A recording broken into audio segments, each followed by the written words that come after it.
This is our first viral recipe today. That apparently is some Parmesan crusted carrots. We're doing some more viral TikTok recipes, and that is kind of our starter today.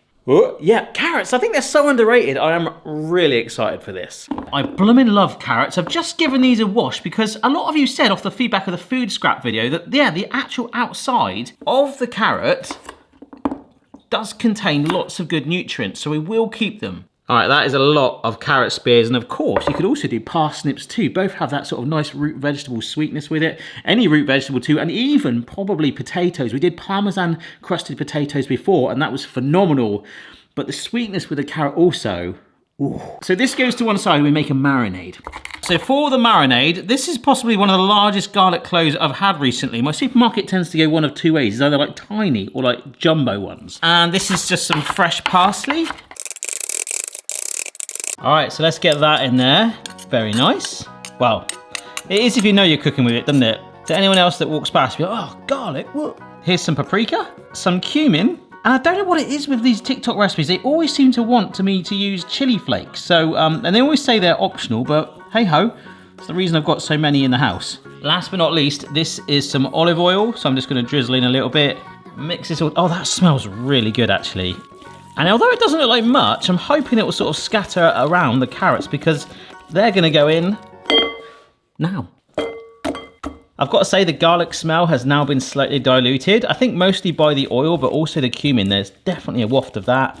And I'm loving that. Look at this. That looks beautiful. Okay, great. This is some Parmesan cheese, and this is a baking tray. Apparently, our carrots are gonna nestle on here in a little bit, but this isn't the only Parmesan collection that they're gonna do today. So let's just get it nice and evenly coated on there. We've got a fair few carrots, and it's a quite big baking tray, so we don't wanna get all dressed up for nothing. A good amount of Parmesan rain going on there. That's the technical term, Parmesan rain, okay? So this goes out the way, and we actually want some more. So this is actually gonna be our CDS, which is basically carrot dipping station. Loads more Parmesan going down. Someone once told me like Italian hard cheese is like soap, and I can never unsee that whenever I grate it. But it is one of the rare cheeses that I was starting to slightly not mind, especially when it's in portions this small. But my taste buds are slowly changing. It's so cool. Like I used to hate tomatoes. The other day I had a BLT and I ate that thing with confidence. All right, so here's our bowl of glossy, marinated, vibrant carrots. And apparently what we do is take one carrot, we stick it down. Oh my gosh, it's literally hoovered that up. And then we place it on the baking tray. So that's gonna go there, brilliant. I've seen lots of different mixed results with this. They all look really tasty. Some are sort of like more court and brown than others, but I kind of like that.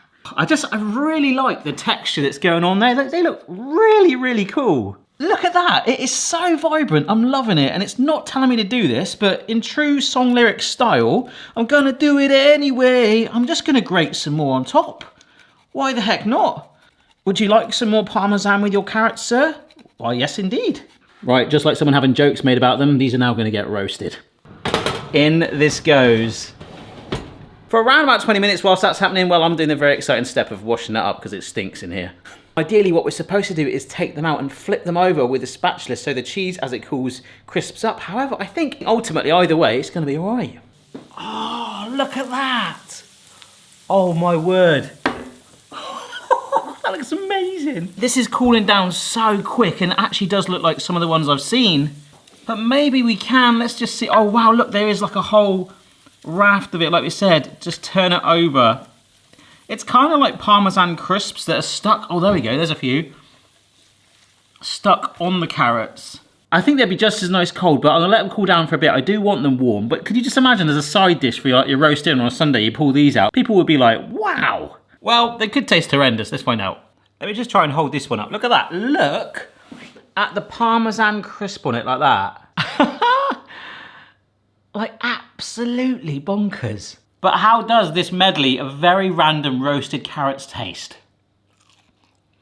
Ooh, that is crazy. As soon as you bite in, the carrots are tender, they're sweet, so you go straight to that carrot taste. Then you get a mild crunch and the taste of the Parmesan, and then there's this sudden wave of the heat from the chili flakes, which isn't too overpowering. I think if you're not a fan of hot food, you might want to take that out.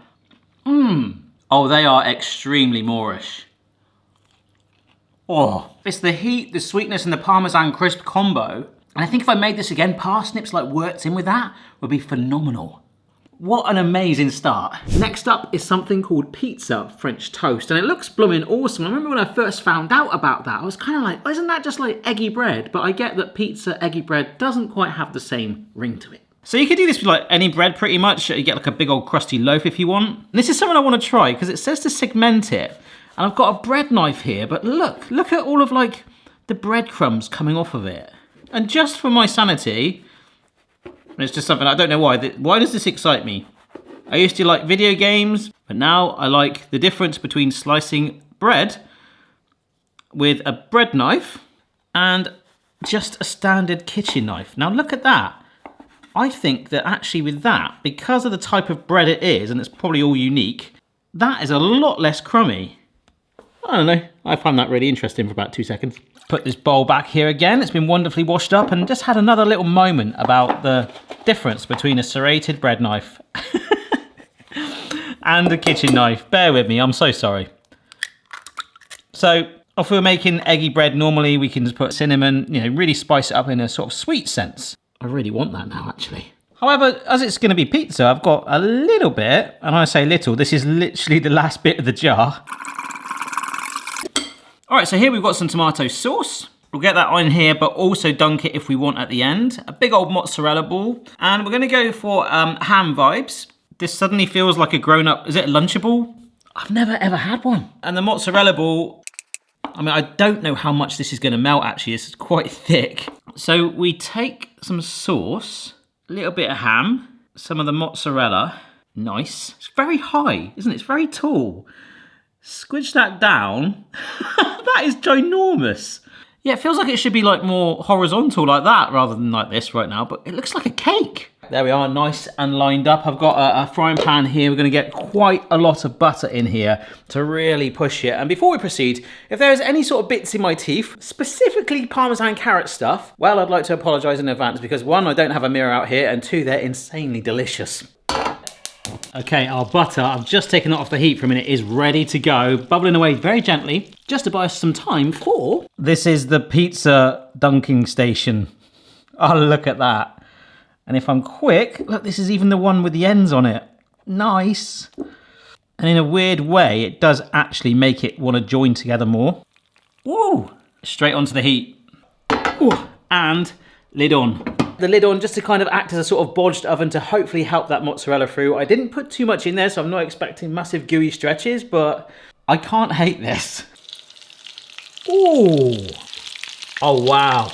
Look at that colour. Oh, I love it when you put the lid on and it goes all calm. That is amazing.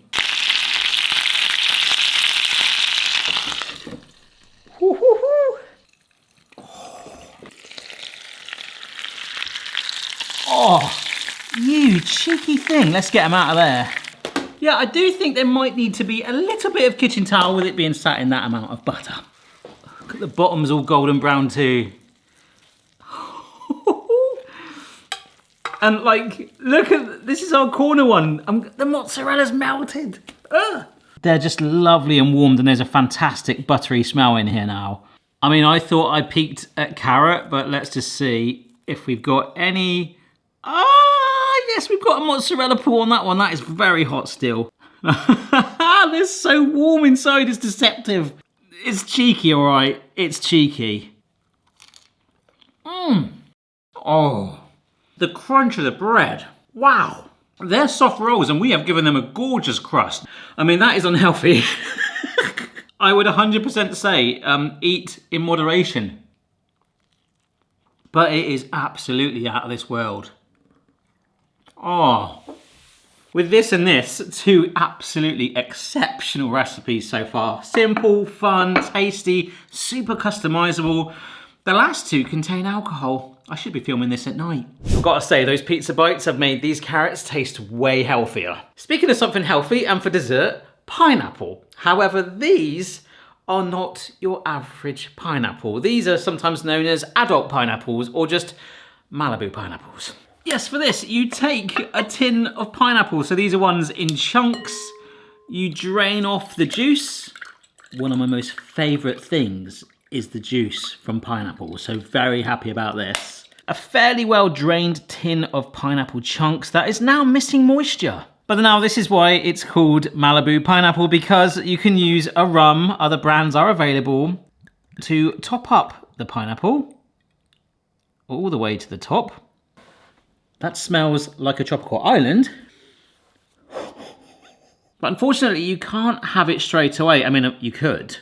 And I'm sure you'd get your Malibu fix, but ideally you've got to leave it overnight. Apparently, if you start to leave it too much longer than overnight, like 48 hours, it gets like really weird. So this is me this time yesterday. And this is, in fact, why am I saying this? You've just seen me do this in the future. So I've got some cling film, and that is what we're about to see in 24 hours time. Oh, I've got to smell it.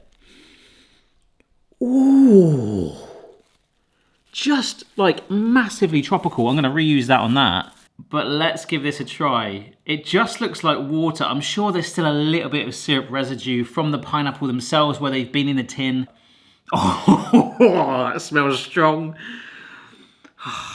Right.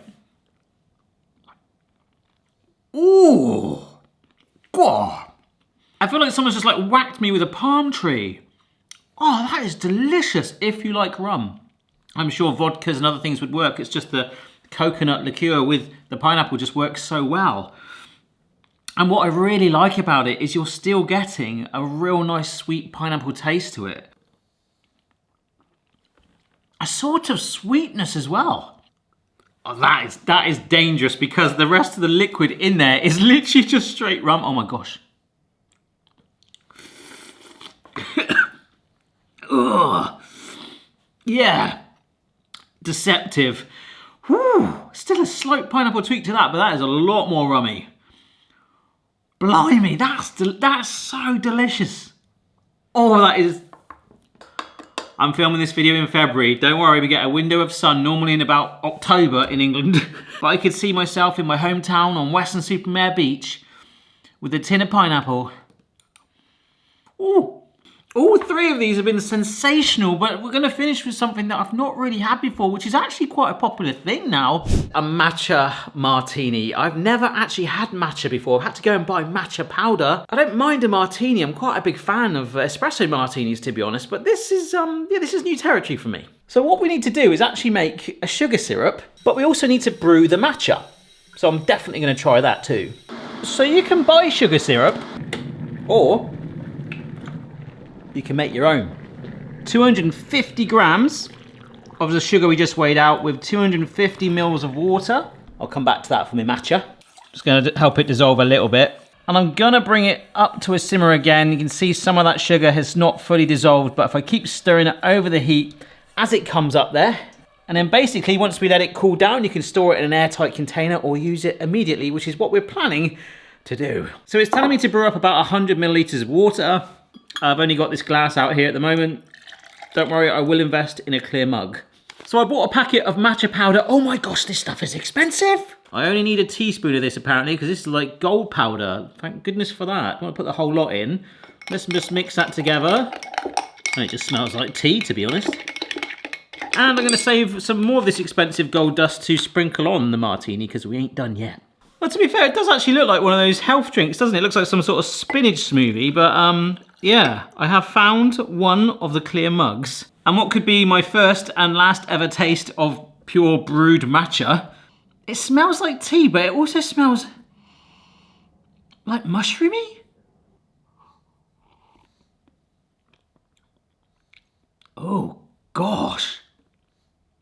Oh, it tastes like dirt. Oh, maybe I've made that a bit too strong, but I've definitely drunk that with a mindset of like, yes, that's definitely going to clean my insides. Probably in a bad way. It's quite smooth. I think the powder will dissolve quite nicely. I'm not a big drinker and I don't say this very often, but thank goodness we're putting some alcohol with that. Cocktail shaker. Okay, so we go in with 30 ml. Well, it's supposed to be creme de cacao, but apparently a clear distilled chocolate shot, which I just spilt a load out the side there. I think I went a bit over 30 ml anyway. Apparently a suitable alternative. the same amount in vodka. Woohoo! Where is this video going? Yes!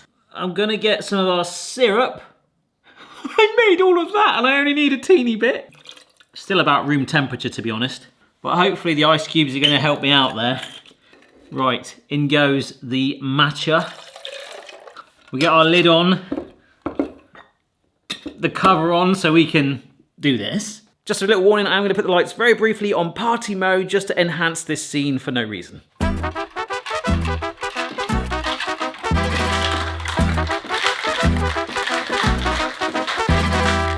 So here we go. I'm gonna leave the little filter thing on just in case it will stop any powder going out of it, but look, the Incredible Hulk would be proud. It's quite foamy on the top, but it's telling me to sprinkle some more matcha powder, aka pound signs.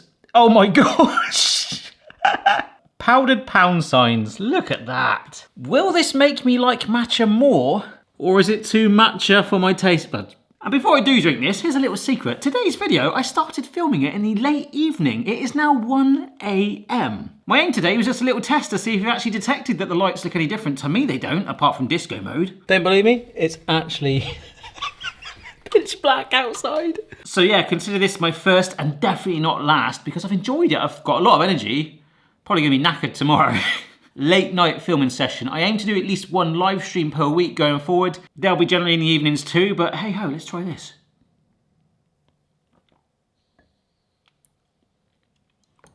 Ooh, sweet chocolate. It's actually, for me, made the tea taste, or the green matcha to be specific, actually taste pretty decent. Oh. If I did not put the sugar syrup in it, I think it would be a little bit strong for me. But is this the thing for me? Oh, hey Barry, do you like matcha tea? Like, do you want to try some? I actually like it as a martini. Do you mind just rustling one up? What? But what a video. I've done lots of TikTok viral recipes and will continue to do so if you keep sending them in, as you very kindly do on your social media platform of choice. I'm pretty much everywhere. And as much as I loved that pineapple, it was beautiful. And I've got some more tomorrow. Wow. The pizza French toast was gorgeous, extremely buttery, but absolutely phenomenal. Just maybe a tad unhealthy. The matcha, on the sort of polar opposite of unhealthy, I think there's fairly nice things in there, right? That's like my only way that I like matcha potentially. But although now I've got the powder, I could maybe do some cakes and brownies and things. But it is these delicious, vibrant spears of orange wonder that have just completely blown my mind. Even cold, with a matcha stain on my hand. Actually possibly better cold as a little nibble. Thank you for watching. Thank you for your continued support, whether you've been watching at the beginning or just joined. See you later. Bye. See, that's lovely. I'm feeling, to be honest, very, very lightheaded.